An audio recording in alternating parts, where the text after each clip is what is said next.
Well, our fuel bowl assembly came in from FridayParts.com, not a sponsor. So we're going to find out if it's the correct one. It looks the same. So what I need to start off by doing here is I want to work on this throttle cable.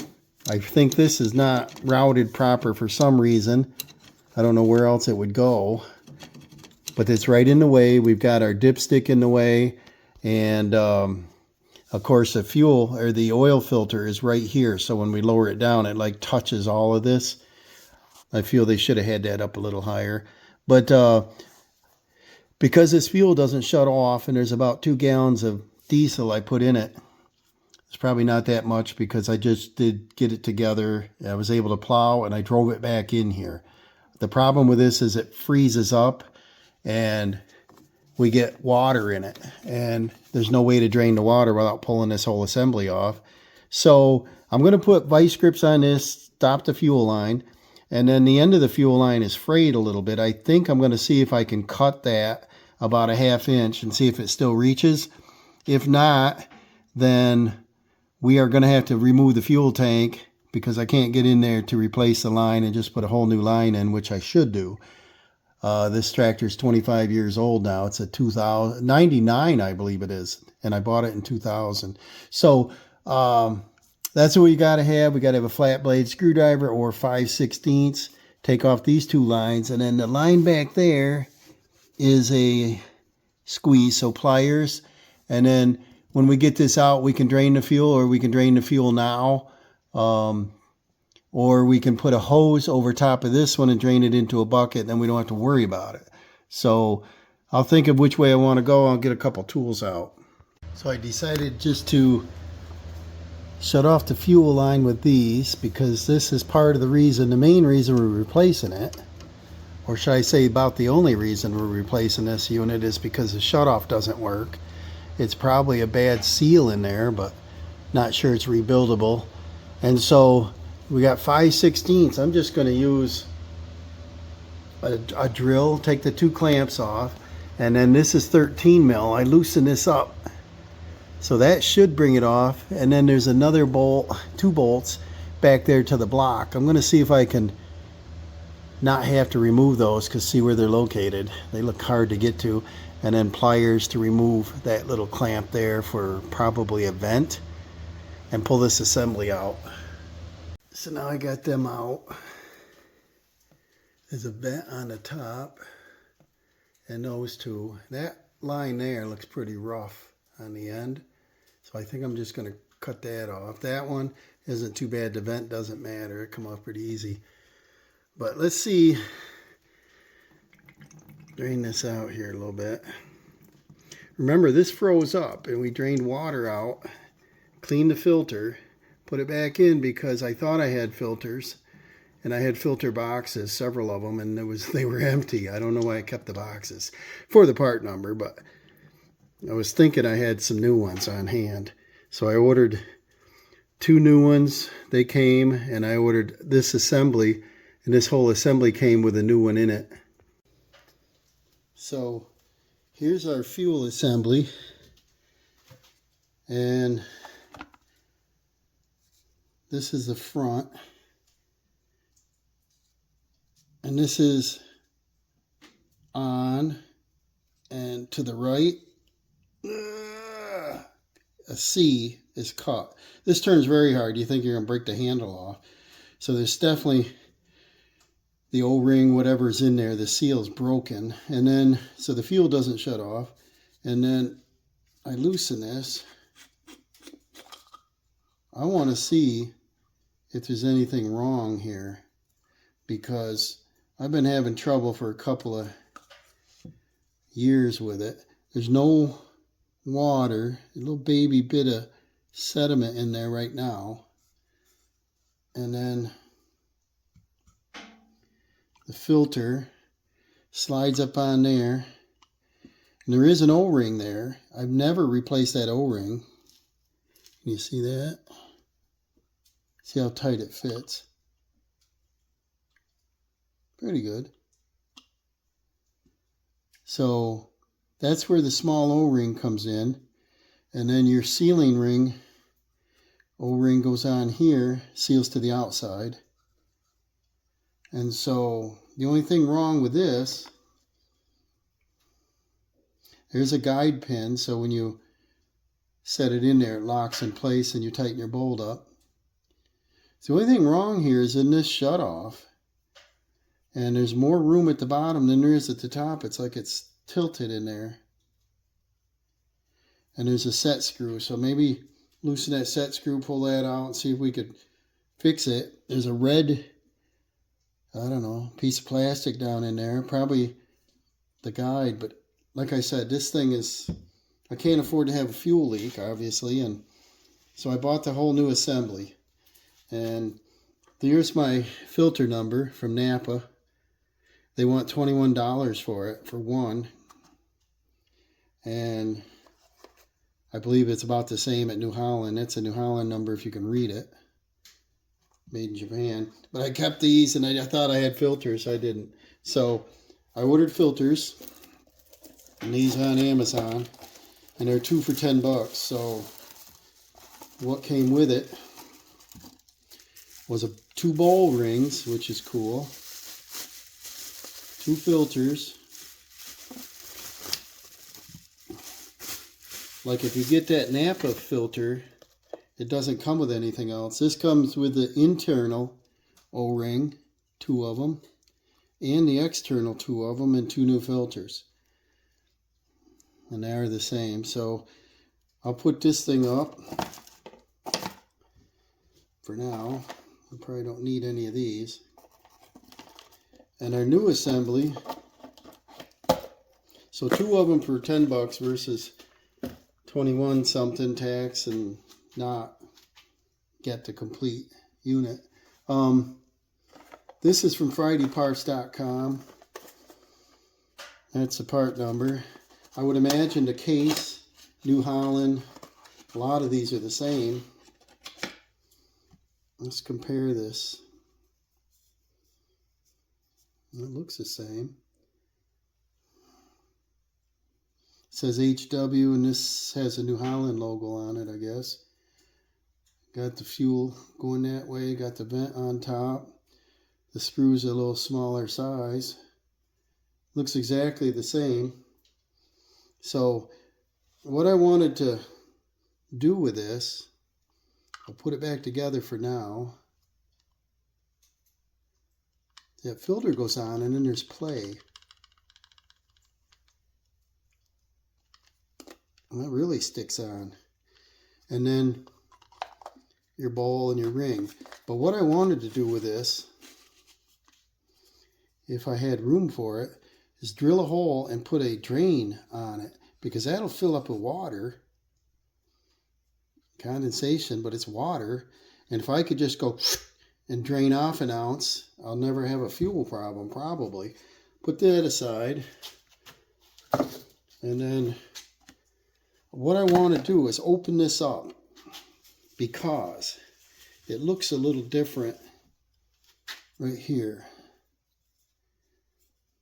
Kind of looks like there's a spring in there, and I don't have a spring. So when it's on the engine, you can turn this. So I'm going to put this in the vise. I'm going to loosen this collar and we'll look at it. So I loosen the collar by setting that part in the vise. Let's get a good look in there to see what our true problem is, you know.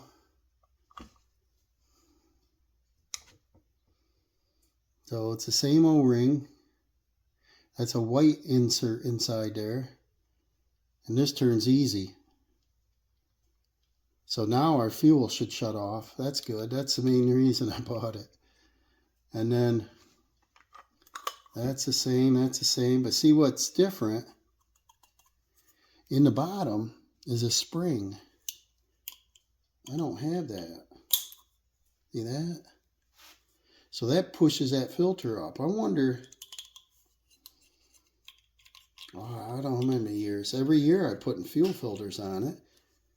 I never saw, when I pour this out, a spring come out of there, but I wonder if I lost that years ago, or if it's a redesign. Maybe the filters lower down, that O-ring holds it on there, but if that lowers down to the bottom of the bowl, could unfiltered fuel go across the top of the filter and get in there? I don't know. That's what I wanted to find out. So looking at this down the center, I don't know if you can see that. See, the spring fits on the outside. So we'd have to stay either in the center or, because the bowl is round, if I did a little petcock drain, it has to be, you know, curved. It can't be a flat setup. That's what I wanted to learn on the new one. See, and that spring pushes that filter right up there, spring pressure. So I wonder if I lost that spring years ago, and that's part of my problem, getting water above the filter or something. But they should have redesigned this with a bowl drain, because the location it's at in a compact, it's crammed in there behind a bunch of stuff. It's not super easy to do. If they made it easy to do, everybody would do it, right? But if I could come off the center of the bowl and do it with the old one, I should be able to interchange bowls and not mess with this new one. Try it, you know. I'm going to consider that. I'll put this back in the vise, tighten this collar up, and I will set this unit up in there. And I got to cut the fuel lines so I get fresh end on the fuel line. I trimmed about a 1/2 inch off that hose. That's what it looked like. And as I squeezed it, had like a little, I don't know, little hole in it. But I wanted to test and see if the line was good. And back, that looks really good. So it's just where the clamp pressure was. Probably the clamp's over tight. You know how you want to tighten and get it tighter and tighter. You don't need to be that tight. There's no pressure on it. You know, it's not a pressurized, it's a gravity line. So I'm going to set the new assembly in there and put the inlet, the outlet, and the vent on, and then put the bolt goes into that bracket. But prior to that, I looked at the engine here. We got, right there's a cover plate. You see that? Wonder if that was for a dipstick or something. I don't know. The dipstick's out here. And our, see where our throttle cable is right here? It's kind of in the way. And it's sloppy. I don't know. It seems like it should have had a clip to hold it. And then here, where you put fuel in up there on the tank, this is an overflow. If you dump it, it comes down here. And that's kind of in the way. So I might look in the manual, see if they show a picture of the side of the engine to see if this is not routed right or something, because everything's right in your way and it's crammed in there. And I'm wondering if this hose goes behind it, and even if the throttle goes behind it. I don't know, because, you know, it's a serviceable part. So I'm going to check that out. So we tighten that up in the vise when I could get a hold of it so I wouldn't make a mess right here. Fuel's in the shutoff. I put my bolt back in. I cut off both ends of this fuel line a 1/2 inch. And these clamps I was going to replace, but they're heavy duty clamps. So they're one size too big for it, but they work good. And then I put the vent one back on. I looked at the photos of what I had, and these lines run just about where they are. So I guess it's okay. It's just crowded, you know. And then the fuel, or the throttle cable, I couldn't really tell. But to me, they should have had like a little bracket to hold that as straight as possible. I don't know why they'd want it sagging down. I don't know if my throttle, you know, how it comes back to idle on its own once in a while. I don't know what that's caused from. If this spring is over pressure in it, if there's an adjustment here. But I'd rather it come down to idle than go up to high rev. You know, if it's the other way around, I'd be really concerned. But when I'm snow blowing, I'm looking back or something, and the engine RPM cuts down, then I got to reach up and give it more throttle and find out why. So I'm going to do a little research, and if somebody makes a comment, that would be helpful if you know what to check. Maybe the throttle cable shot. Maybe there's a mechanism up here that holds this stationary. But right now there's like no resistance here. And I would think there'd be like a squeeze like on smaller engines and stuff to hold this exactly where I place it. Like if I move that up, see how it creeps a little on its own? There's something not quite right there. And I don't know if it's a cable. I don't know. Don't know. I probably could pull the fuel tank, that whole assembly, all that off from there, the wheel down, all that to get in there, just to learn there's nothing wrong. Or maybe one of you can comment and tell me what I should check if you had a similar problem. I'm going to release this. There's only about 1.5 gallons or so of diesel in this, I'm guessing. It's just under a quarter tank. And let's see it fill. If it does, we're going to take it. I didn't hurt the line, right? I didn't crush it. And then we're going to turn this on. So right now it tells me that this is better than the other one because there's no fuel in it. So this is working. See how quick it fills up with fuel. And the fuel looked pretty clean when we last tested it. So now this is filling up, coming up, not going up our line. So now we got to bleed it up here. And that's this, like there's a banjo there. You loosen up this whole assembly, and that's higher than the injector tubes. So if we loosen this up, get my hand in there better, we're going to see air bubbles coming out.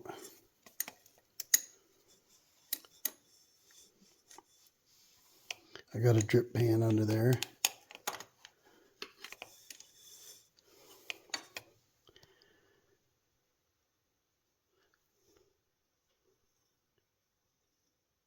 I hear it dripping down. I don't see any air bubbles, do you? I usually get a bunch of air bubbles.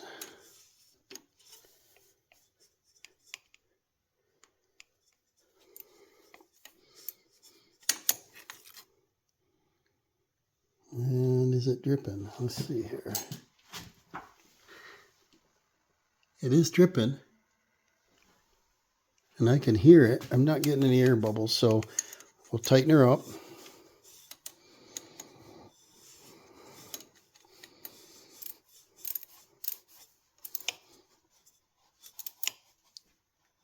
And then she should start. Let's test it out. We might be all done here. Now we got the side of the block all nasty. They should have a bleed off on all these. They're worried about the environment, you know.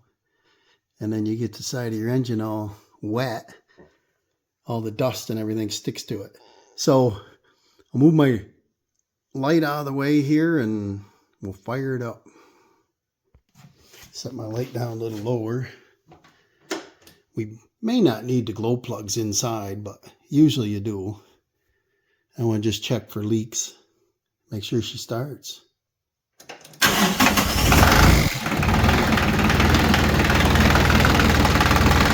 Looks good.